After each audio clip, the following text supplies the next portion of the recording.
Hey guys, Tekify, and today we're going to be taking a look at the brand new Xtrfy M42, which if you get black you can pick it up for just £50 or $60.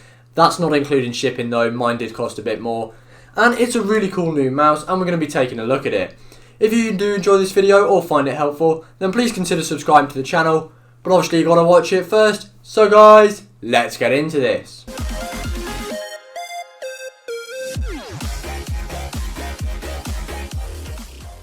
This video is sponsored by cdkoffers.com, where you can pick up game keys, CD keys and even Windows 10 Pro for as little as $15. You can then use code TY20 for an extra 20% off.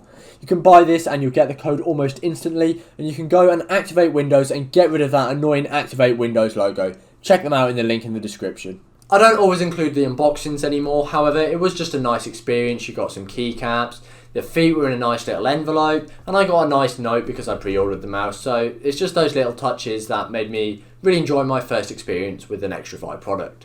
The mouse itself is very interesting with its replaceable shells, and it's got some really good features. So starting off, measured without the cable, this mouse is just 59 grams, which is really light. With the cable on, mine weighed in at 63 grams. At that low weight, we've got to talk about the build quality because some companies can't get it right. SteelSeries, Glorious, take notes here because Xtrfy has done a great job. Just the lightweight it is, this mouse is absolutely solid. I was really impressed. No matter where I squeeze, it's all really solid, and even to my surprise actually, without the shell on, the mouse still maintains a really good build quality. It's still really solid, and overall I'm just very impressed with how this mouse feels. On the bottom of the mouse you have PTFE feet. They weren't the absolutely best out of the box feet, however I personally thought they were pretty good, especially with the lightweight. I had a good experience with the feet. In the box they do also include this sensor surround, which as you can see here isn't the same thickness as the other feet, so it doesn't make a difference in terms of glide. It's just for some extreme cases to help with tracking, I guess. There's not really any harm in putting it on, but at the same time for most people I doubt you'll need that. Now we'll get the cable out of the way because in all honesty it's the only thing in this mouse that stops it being an absolutely perfect mouse. I genuinely am considering making this my main mouse, but to do so I'd have to paracord it because the cable is quite thick, and that's not necessarily a bad thing, but the issue is it holds its shape quite well. It's fairly stiff and it's not horrendous, but it's definitely not on the same quality as other mice at $60 or $50 or just that price range in general. The HyperX Pulsefire Haste, Endgame Gear XM1, they just had better cables at a same or lower price point, so I would have liked to see a better cable here.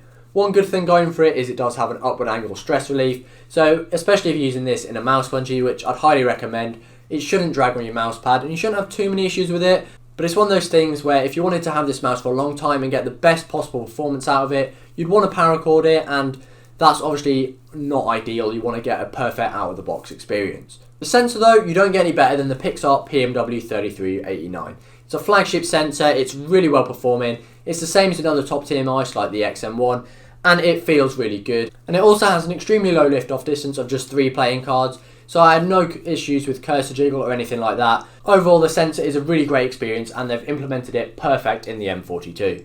The mouse itself is obviously semi-ambidextrous and it is particularly small. It's smaller than it looks in a lot of the pictures, or at least that's what I thought when I received it. So it is just 118mm long, 63mm wide at the rear and 56mm in the middle, and 38mm high at the highest point with both shells. On screen I'll put Xtrfy's own diagrams with the different shells so you can see some more precise dimensions. So obviously being a small semi-ambidextrous mouse, palm grip is not what this is aimed for, and if you're a palm user I wouldn't recommend this mouse in all honesty. Even if you have really small hands, I think you're going to struggle to palm it. For a bit of reference for the rest of this section, my hands are 17cm by 8.5cm, so they are fairly small but not absolutely tiny. I'm not personally a fingertip user usually, so my preferences may be slightly wrong. However, I don't think it will matter which shell you use on the back if you're a fingertip user, as you're not really going to be touching much of it. But it should be a good mouse overall for fingertip, especially with that lightweight and the just general shape of it overall. If you're a claw user like myself, then you should really enjoy using this mouse. I'm personally more of a relaxed claw user and I absolutely love it, and the straight sides also help with that. It's just great overall. Another huge thing, obviously, and the big selling point of this mouse, and Xtrfy have been very creative, I was very impressed, is, like I mentioned, the replaceable shells. So you can take one shell off, put the other one on, and just see which shape you prefer. So when I got this mouse, I thought I was originally going to use this shape. However, as from side on, it does just look like a smaller version of the XM1, and I really like my XM1.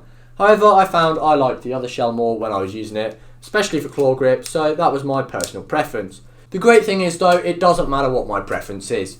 More than any other mouse, I can recommend this for you individually, because you're going to be able to try each shell, spend some time with it, and see which shape suits you more for your grip, and that's an absolutely brilliant feature. Xtrfy also include the specifications so you can 3D print your own shells if you want to do that and customize it even more. I think this is just a great idea though, because whether you're a claw user or a fingertip user, you can try both shells, find which one you like, and get an ideal shape for you with only buying one mouse, and I really like that they've done that. I think it's really creative, and I'd love to see more manufacturers do that in future. For the mouse clicks, this mouse uses On 120Ms, which were nice, clicky and responsive, and mine didn't have much pre-travel or post-travel at all, so they felt really good to use in games, and I was a fan of the primary mouse clicks in general. Here's a little sound test for those of you interested of the left click, and of the right click. Similarly, the side buttons were good, they felt nice and tactile, and I had no issues with the placement or feel of those. Once again, here's a sound test of the front side button, and of the rear side button. I don't use the scroll wheel as much in games nowadays, however, for what I did use it, it scrolled distinctly between each step, and I had no issues with it. It didn't double scroll or anything like that. So overall, the scroll wheel, it felt quite nice as well. I was happy with that. Here's a sound test again of the scroll wheel scrolling and clicking. Finally, obviously, it's got this really cool RGB lighting. It's up to you what you think of how good it looks. I personally really like the look of this mouse. Another thing I think is kind of cool and kind of pointless is the light up Xtrfy logo under the shell, because you can't really, in my opinion, read it through the shell, and if anything, that's probably adding a bit of weight, but at the same time, I think it's still quite cool that it's there. There is no software, however, which can have its advantages, because you don't want something like Razer where you have to have the software. It can be quite annoying, and it's great you get a DPI button on the bottom to cycle through different DPIs, as well as a switch for the polling rate. However, what does kind of annoy me is I'd like a bit of software just to be able to customize the buttons and save things to onboard memory, as well as the fact that where a DPI button would be on most mice, instead of not having one because it's on the bottom, you have a button that lets you change the lighting. It's in an accessible place, and I don't accidentally hit it, but at the same time, I don't want to change the lighting that much. I'd rather just do it in the software, or just have had another switch on the bottom, to be honest. I kind of wish it wasn't there, but that's personal preference, I guess. Let me know what you guys think in the comments. To conclude, this mouse blew me away. The big thing for me was that build quality at this low weight was absolutely amazing, and while I've heard good things about Xtrfy's build quality, I wasn't expecting it to be as solid as it is at 59 grams. Most mice just don't manage that. Next up, everything else about it is just generally good. The clicks, the sensor and the feet all felt very nice. My only little issue, and it stops it being my main mouse for now, is the cable. It just could be a bit better.